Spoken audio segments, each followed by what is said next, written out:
আসসালামু আলাইকুম। আমন্ত্রণ জিটিভির সকালের সংবাদের সঙ্গে আছি আমি মুজাহিদুল ইসলাম শিমুল।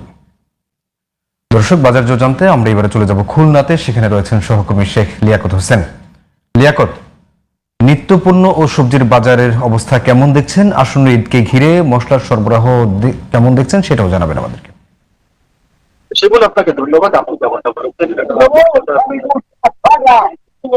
সেখানে দেখেছি ঈদকে সামনে রেখে যে মশলা আমি বাজারে দেখেছি জিরা বিক্রি হচ্ছে 700 টাকা থেকে 900 টাকা দরে। এলাচ বিক্রি হচ্ছে 4,500 টাকা থেকে 8,000 টাকা কেজি দরে। গোলমরিচ বিক্রি হচ্ছে 1,800 টাকা থেকে 2,400 টাকা কেজি দরে।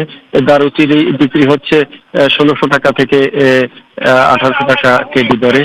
এছাড়া আদার দাম লাফিয়ে বেড়েছে। আদা 120 টাকা থেকে এখন 200 টাকা থেকে 200 টাকার উপরে বিক্রি হচ্ছে। তবে পেঁয়াজ এবং রসুনের দাম আগের মতোই রয়েছে। পেঁয়াজ 30 টাকা থেকে ভালো মান ভেদে 50 টাকা কেজি দরে বিক্রি হচ্ছে। এছাড়া রসুন বিক্রি হচ্ছে 80 টাকা থেকে 100 টাকা দরে।